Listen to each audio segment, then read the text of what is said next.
विद्यार्थी मित्रों केम छो बधा जय स्वामीनारायण। આજના લેક્ચરમાં આપણે કણપ સૂત્ર નામની અંગિકા અને બીજી જે કઈ અન્ય અંગિકાઓ છે એનો અભ્યાસ કરીશું। વિદ્યાર્થી મિત્રો અત્યાર સુધી આપણે જે કઈ અંગિકાઓ ભણ્યા છે એમાં અંતઃપટલમય તંત્ર સાથે સંકળાયેલી અંગિકાઓ, પછી એ જ રીતે બીજી બે અંગિકાઓ જેમ કે પક્ષમ, કશા અને તારાકેન્દ્ર, તો આ બધી અંગિકાઓનો આપણે અભ્યાસ કર્યો। એક એક કરીને આપણે ક્રમશઃ આ ચેપ્ટરની અંગિકાઓનો અભ્યાસ કરી અને ચેપ્ટરને પૂર્ણ કરવાનો પ્રયત્ન કરીએ।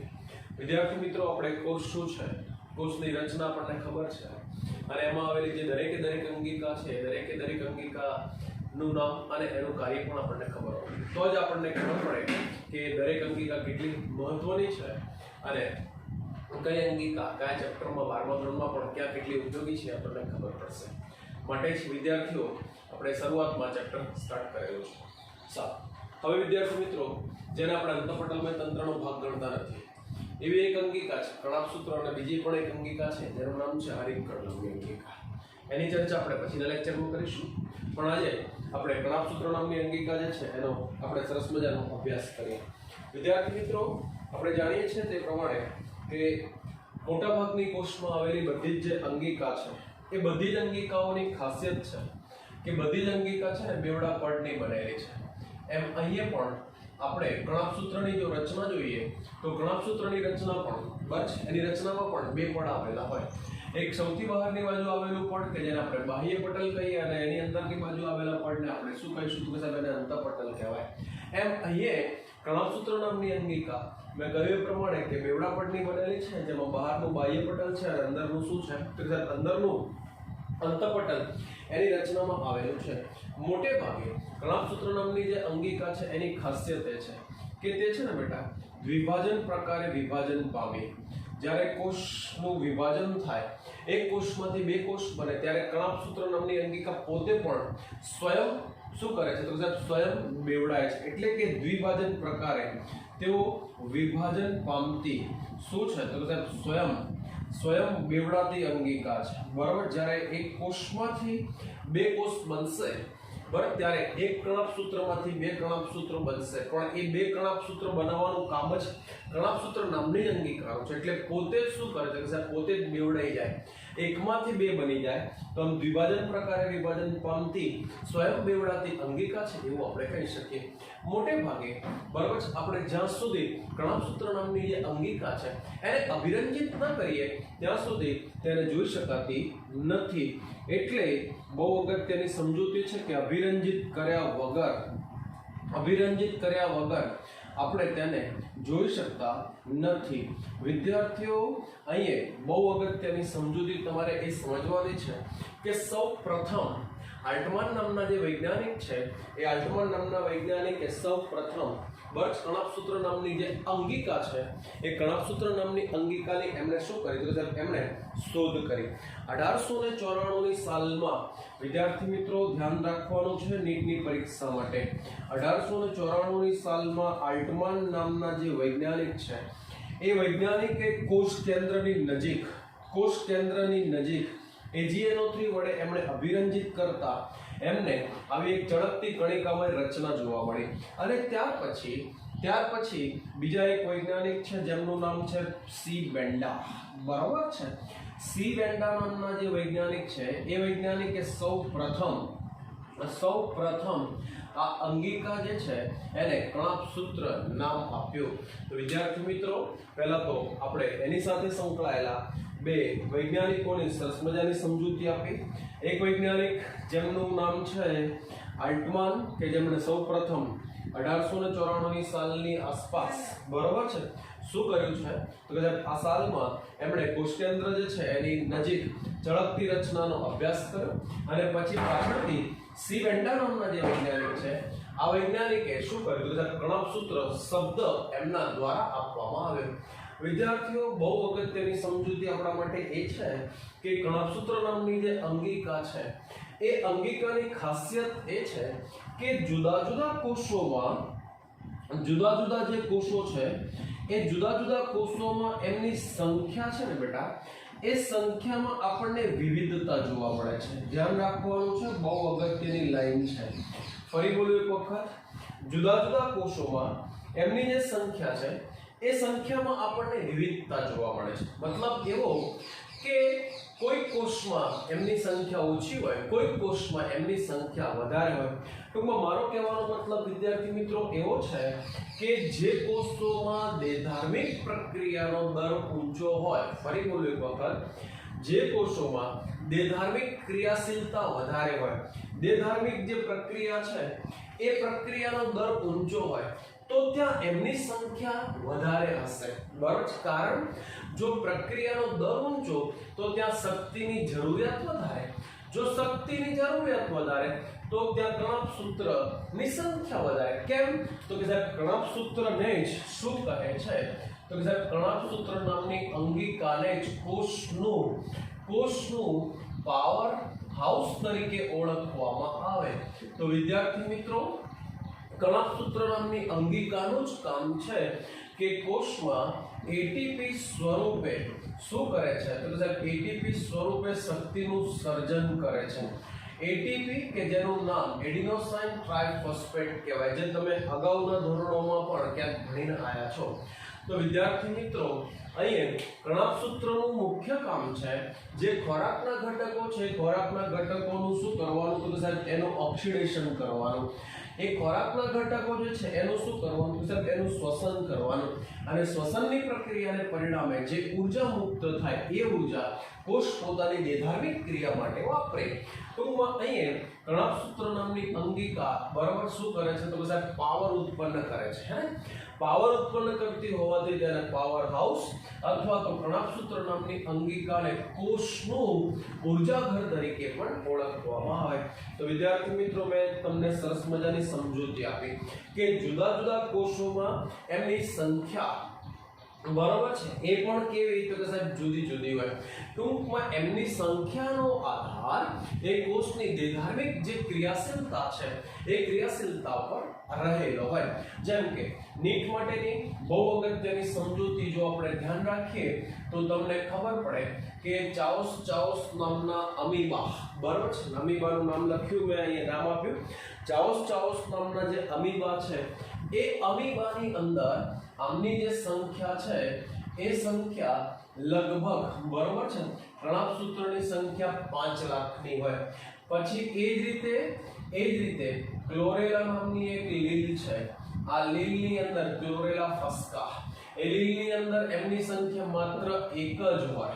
બરાબર? 1 જ કણપસૂત્ર આવેલું હોય. અને એ જ રીતે તમે જાણો છો એ પ્રમાણે કે પક્ષી એટલે વિહંગવર્ગનું પ્રાણી કહેવાય અને એના અગ્ર ઉપાંગ જે છે એ ઉડવાની પ્રક્રિયામાં રૂપાંતર પામેલા. એટલે પક્ષીને સતત ઉડવાનું કાર્ય કરવાનું હોય અને આ ઉડવાની ક્રિયા માટે એને ખૂબ જ વધારે શક્તિની જરૂર પડે. એટલે એવું કહી શકાય કે પક્ષીના શરીરમાં આવેલા જે ઉડ્ડયનના સ્નાયુઓ છે, અગ્ર ઉપાંગની સાથે જોડાયેલા ઉડ્ડયનના સ્નાયુઓ જે છે એની પાસે સૌથી વધુ સંખ્યામાં કણપસૂત્ર આવેલા હોય. આપણી પાસે પણ આપણા જે પગના સ્નાયુઓ છે જે સૌથી વધારે ક્રિયાશીલ હોય, આપણે સતત ચાલી શકતા નથી, દોડી શકતા નથી, હે, કે પછી આપણે ફાસ્ટ રનિંગ પણ કરી શકતા નથી. એનું કારણ એ છે કે પગના સ્નાયુ કોષોમાં કણપસૂત્રો જ્યાં સુધી આપણને શક્તિ ઉત્પન્ન કરી આપે ત્યાં સુધી આપણે દોડી શકીએ ઝડપથી, બરોબર છે, ચાલી શકીએ. પણ એક સમય એવો આવે કે બધા જ દ્રવ્યો અને શું થઈ જાય કે સાહેબ બધા જ દ્રવ્યો ખોરાકના ઘટકો શક્તિ ઉત્પન્ન કરી નાખે અને કણપસૂત્રોની સંખ્યા લિમિટેડ હોય એટલે આપણે થોડા સમય પછી ઊભા રહી જઈએ. ફરી પાછું નવા પોષક દ્રવ્યો કણપસૂત્રમાં પ્રવેશે અને આપણને નવી શક્તિ ઉત્પન્ન એટલે આપણે ફરી પાછા ચાલતા કે દોડતા થઈ. ટૂંકમાં મેં તમને અહીંયા કણપસૂત્રની જે સંખ્યા છે એ સંખ્યા માટેની બહુ અગત્યની સમજૂતી આપી. બરાબર? નીટની અંદર વારે ઘડી આ 3 લાઈનો સૌથી વધારે પૂછાય છે.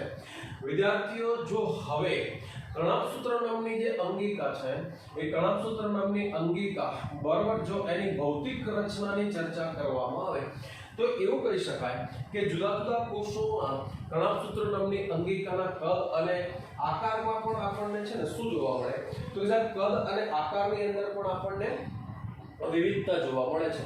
જેમ કે એવું કહી શકાય કે એના કદ અને આકારમાં કેટલાક કોષોમાં કણપસૂત્ર તો કે સાહેબ નળાકાર હોય, જ્યારે કેટલાક કોષો એવા પણ છે કે જેમાં કણાભસૂત્ર જે છે એ રકાબી આકારના હોય. મગફળી હોય ને, બરાબર છે, અને પછી આપણે મગફળીને ફોલીએ તો એના જે બે પડ દૂર થાય એના જેવો લગભગ એનો આકાર દેખાય. એટલે આકારમાં પણ આપણને શું જોવા મળે? તો કે સાહેબ આકારમાં પણ આપણને જુદાપણો જોવા મળે. એ જ રીતે જો ભૌતિક વ્યાસમાં ભૌતિક બંધારણની જો રચના કરવામાં આવે તો કદની દ્રષ્ટિએ એવું કહી શકાય કે સાહેબ જુદા જુદા કોષોમાં કણાભસૂત્રનું જે કદ છે એ કણાભસૂત્રના કદમાં લગભગ બરાબર 1 થી ચાલુ કરી 1 માઇક્રોમીટર થી ચાલુ કરી 4.1 માઇક્રોમીટર જેટલી શું ધરાવે છે? તો સાહેબ 1 થી ચાલુ કરી અને 4.1 માઇક્રોમીટર જેટલું છે ને એ લંબાઈ ધરાવે છે, બરાબર છે. 1 થી ચાલુ કરી ટૂંકમાં 1 માઇક્રોમીટર થી શરૂ કરી અને 4.1 માઇક્રોમીટર જેટલી લંબાઈ અને વ્યાસની દ્રષ્ટિએ જો જોવામાં આવે તો સાહેબ એનો વ્યાસ કેટલો? તો એનો વ્યાસ આપણે એવું કહી શકીએ કે એનો જે વ્યાસ છે 0.2 માઇક્રોમીટર થી ચાલુ કરી 0.1 માઇક્રોમીટર જેટલો એનો વ્યાસ. પણ સરેરાશ બધા જ કોષોમાં મોટા ભાગના બધા જ કોષોમાં લગભગ 0.5 માઇક્રોમીટર જેટલો કણાભસૂત્ર જે છે એનો વ્યાસ લગભગ સરેરાશ બધા જ કોષોમાં જોવા મળે. તો વિદ્યાર્થી મિત્રો આપણે પહેલા બાહ્ય રચના જે છે શું છે એ બાહ્ય રચનાની દ્રષ્ટિએ આપણે કણાભસૂત્રની સરસ મજાની આપણે સમજૂતી આપી. વિદ્યાર્થીઓ એનાથી આગળ જો હવે કણાભસૂત્રની આંતરિક રચનાનો અભ્યાસ કરવામાં આવે તો એવું કહી શકાય, મેં બોર્ડ ઉપર લખ્યું છે પ્રમાણે કે કણાભસૂત્ર એ બેવડા પડની બનેલી અંગિકા છે. ફરી બોલ એક વખત, કણાભસૂત્ર જે છે એ બેવડા પડની બનેલી અંગિકા છે જેમાં બહારની બાજુ શું થયું છે? તો કે સાહેબ બહારની બાજુ બાહ્ય પટલ છે અને અંદરની બાજુ શું છે? તો સાહેબ અંદરની બાજુએ અંતઃપટલ છે. આ બંને પટલો શું કરે? તો કે સાહેબ આ બંને પટલો, બરોબર છે, બોર્ડ ઉપર જ ધ્યાન આપજો. આ બંને પટલો કણાભસૂત્રનો જે અંદરનો જલકૃત વિસ્તાર છે, જે પ્રવાહી વાળો ભાગ છે, એ પ્રવાહી વાળા વિસ્તારને પ્રવાહી વાળા ભાગને ટોટલ બે ભાગોમાં વિભાજિત કરી નાખે. બે ભાગો કયા કયા બને? તો એક ભાગ જે બને એને આપણે બાહ્ય કક્ષ કહીએ અને બીજો ભાગ જે બને એને આપણે અંતઃકક્ષ તરીકે ઓળખીએ. તો આ આખો અંદરનો વિસ્તાર છે. આ અંદરનો જે વિસ્તાર બન્યો આ અંતઃકક્ષ તરીકે ઓળખાય અને એની બહારનો આ જે ભાગ આવેલો છે આ ભાગને આપણે શું કહીએ? તો સાહેબ એને બાહ્ય કક્ષ તરીકે પણ ઓળખવામાં આવે. ટૂંકમાં આ જે અંતઃકક્ષ છે એ અંતઃકક્ષ હવે વિદ્યાર્થીઓ બહુ અગત્યનો શબ્દ અને આધારક તરીકે ઓળખાય. આધારક માટેનો અહીં અંગ્રેજી શબ્દ એક આપણે વાપરીશું તો આને મેટ્રિક્સ પણ કહેવાય. તો વિદ્યાર્થી મિત્રો અહીંયા સુધી આઈ હોપ કે બધાને ખ્યાલ આવી ગયો. શું ખબર પડી? તો ફરી એક વખત જે મેં ચલાવ્યું એનું એક નાનું સરખું રિવિઝન કરીએ. તો કે સાહેબ કણાભસૂત્ર બેવડા પડની બનેલી રચના છે. બેવડા પડની બનેલી રચનામાં બહારની બાજુએ એક પડ આવેલું હોય જેને બાહ્ય પટલ કહેવાય. અંદરની બાજુએ આવું જ બીજું એક પડ આવેલું હોય એને આપણે અંતઃપટલ કહીએ. ટૂંકમાં આ બે પટલો આખા કણાભસૂત્રનો જે પ્રવાહી ભાગ છે, જે જલકૃત વિસ્તાર છે, એ વિસ્તારને શું કરે? તો સાહેબ આવા બે સ્પષ્ટ ભાગોમાં વિભાજિત કરી નાખે. જેમાં એક બહારનો ભાગ બનશે તો એને આપણે બાહ્ય કક્ષ કહીશું અને એક અંદરનો ભાગ બનશે એને આપણે અંતઃકક્ષ કહીશું. ચલો આવડી જશે. બાહ્ય કક્ષ એટલે કે બહારનો જે ભાગ છે. વિદ્યાર્થી મિત્રો બહુ અગત્યની સમજૂતી આપણે ધ્યાન આપીએ કે આવા જે બે પટલો છે જેમાં શું કર્યું? તો કે સાહેબ બાહ્ય પટલ. તો બાહ્ય પટલ શું છે? તો કે સાહેબ બાહ્ય પટલ એ કણાભસૂત્રની રચનામાં સૌથી બહારની બાજુએ બાહ્ય સીમા રચે છે. બાહ્ય સીમાનો મતલબ થાય બહારની બાજુ બાહ્ય પડ બનાવે છે. એટલે આમ બહારની બાજુએ આવેલું હોય અને કણાભસૂત્રની રચનામાં શું કરે છે? તો કે સાહેબ કણાભસૂત્રની રચનામાં તે બાહ્ય સીમા રચે છે અને આખું પડ છે ને બેટા સળંગ હોય. ચલો આવડી જશે.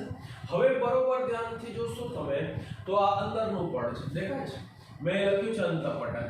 અંતઃપટલ જે છે એ શું કરે? તો કે સાહેબ અંતઃપટલ જે છે અંદરનું પડ એ શું કરે? તો કે સાહેબ અંદરના પડની બહુ અગત્યની ખાસિયત એ છે, જરા ધ્યાનથી જોજો અને સમજજો, આવડી જશે. અંતઃપટલ જે છે એ અંદરનો ભાગ, અંદરના ભાગને આપણે શું કહ્યું છે? અંતઃકક્ષને થોડી વાર પહેલા આપણે નામ આપ્યું આધારક. આધારકની બાજુએ શું કરે તો કે સાહેબ અંતર્વલન પામી જાય, ઠેકાણે અંતર્વલન પામી જાય. અંતર્વલન પામવું એટલે શું? તો કે સાહેબ અંદરની તરફ વળવું. દેખાય છે? આ ફરી પાછું અંતર્વલન પામે, આ રીતે ફરી અંતર્વલન, ફરી પાછું આ અંતર પણ થોડીક જઈ અને અંતર્વલન પામે. ટૂંકમાં આ રીતે અંતર્વલન પામી અને પ્રવર્ધમય રચના બનાવે. આ જે પ્રવર્ધમય રચના છે બેટા, આ પ્રવર્ધમય રચનાને હવે આપણે શું કહીશું? તો કે સાહેબ આ પ્રવર્ધમય રચનાને ક્રિસ્ટી તરીકે ઓળખવામાં આવે. તો વિદ્યાર્થીઓ, હવે તમને ખ્યાલ આવી ગયો કે ક્રિસ્ટી એટલે શું? બરોબર છે? બોન્ડ પર બરોબર ધ્યાનથી આપણે જોઈએ તો આ સૌથી બહારની બાજુએ શું છે? તો કે સાહેબ બાહ્ય પટલ છે. યાદ રાખીશું, બિલકુલ સિમ્પલ છે. બાહ્ય પટલ તો કે કણાપ સૂત્રની બહારની બાજુએ સળંગ હોય, બહારની બાજુ આવેલું હોય અને બાહ્ય સીમા બનાવે છે. આ પટલ તો કે સાહેબ અંતઃપટલ છે. અંતઃપટલ શું કરે છે? તો કે સાહેબ અંદરના પ્રવાહી ભાગને આપણે આધારક કહ્યું છે.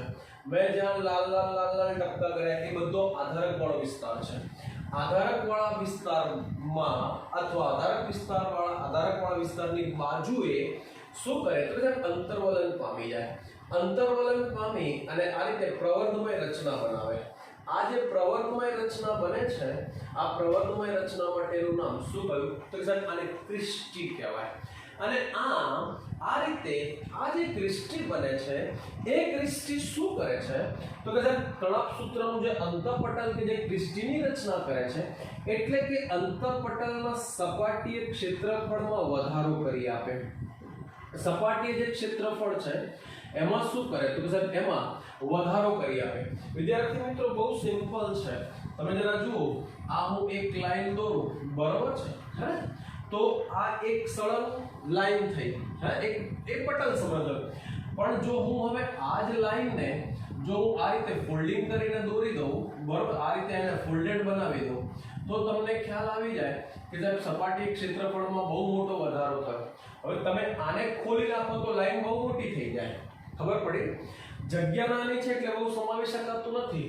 એટલે આપણે શું સમજ્યા કે સાહેબ અંતઃપટલ શું કરે છે? તો કે સાહેબ આખા કણાપ સૂત્રમાં અંદર આધારકની તરફ એ શું કરે? તો સાહેબ આ રીતે શું કરી જાય? તો સાહેબ આ રીતે અંતર્વલન પામી અને ક્રિસ્ટીની રચના કરે.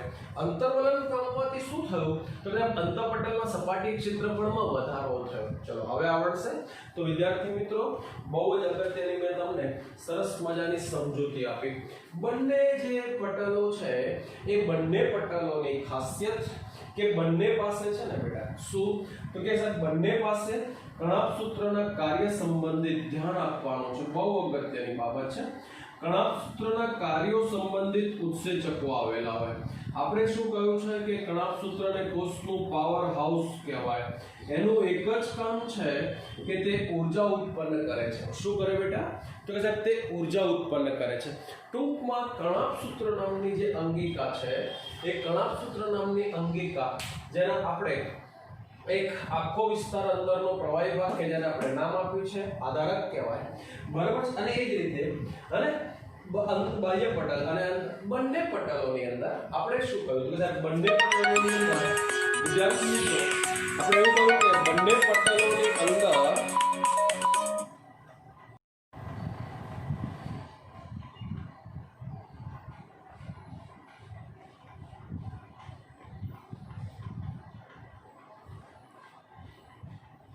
એ બંને પટલોમાં શું કહ્યું? તો કે સાહેબ કાર્ય સંબંધિત ઉત્સેચકો આવેલા હોય. આપણે એવું કહ્યું કે સાહેબ અંદરનો જે વિસ્તાર છે, અંદરના ભાગને આપણે નામ આપ્યું છે આધારક કહેવાય. શું કહેવાય એને? આધારક કહેવાય. આધારક વાળો જે ભાગ છે એ આધારક વાળા ભાગની ખાસિયત શું છે? તો કે સાહેબ આધારક વાળા ભાગની ખાસિયત કે કણાપ સૂત્રની રચનામાં અંદરનો જે પ્રવાહી ભાગ છે, ક્રિસ્ટી સિવાયનો અંદરનો જે પ્રવાહી ભાગ છે એને આપણે નામ આપ્યું છે સાહેબ એને આધારક કહેવાય. અને આ આધારક વાળા ભાગની અંદર એવું કહી શકાય કે સાહેબ અહીંયા છે ને 70S પ્રકારના શું આવેલા હોય? તો સાહેબ 70S પ્રકારના રિબોઝોમ્સ આવેલા હોય. ચલો આવડી જશે. એ જ રીતે અંદરનો જે વિસ્તાર છે એ અંદરનો ભાગ એટલે આધારક ભાગ જે છે એમાં શું કહ્યું આપણે તો કે સાહેબ વલયાકાર ડીએનએ આવેલા હોય. બીજું શું કહ્યું તો કે સાહેબ અહીંયા એ જ રીતે શું આવેલા હોય તો કે સાહેબ અહીંયા થોડીક સંખ્યામાં આરએનએ પણ આવેલા હોય. ડીએનએ એટલે તો સાહેબ ડીઓક્સીરિબોઝ ન્યુક્લિક એસિડ. આરએનએ એટલે તો કે સાહેબ આરએનએ એટલે રિબોઝ ન્યુક્લિક એસિડ, જે પ્રોટીન સંશ્લેષણની પ્રક્રિયા ટૂંકમાં પ્રોટીન બનાવવા માટેના ઘટકો, પ્રોટીન સંશ્લેષણના ઘટકો એની પાસે આવેલા હોય. તો વિદ્યાર્થી મિત્રો તમને અહીંયા આધારક વાળો જે ભાગ છે આ ભાગમાં શું છે તો એ પણ તમને ખ્યાલ આવી ગયો. ટૂંકમાં કણાભસૂત્ર નામની જે અંગિકા છે એ અંગિકાને આપણે એવું કહી શકીએ કે તે જારક શ્વસન માટેનું શું છે તો કે સાહેબ સ્થાન છે. 11મા ધોરણમાં તમે ભણીને આવ્યા છો શ્વસન બે પ્રકારના હોય, જારક અને અજારક. બરાબર, જારક શ્વસનની બધી જ પ્રક્રિયા એ કણાભસૂત્ર નામની અંગિકાની અંદર થતી હોય. વધુ ડિટેલ બરાબર છે એ આપણે ફરી પછી એકાદ લેક્ચરમાં જોઈશું.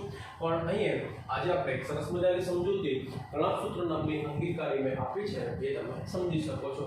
કણાભસૂત્રની આકૃતિ એ પણ બહુ સિમ્પલ છે.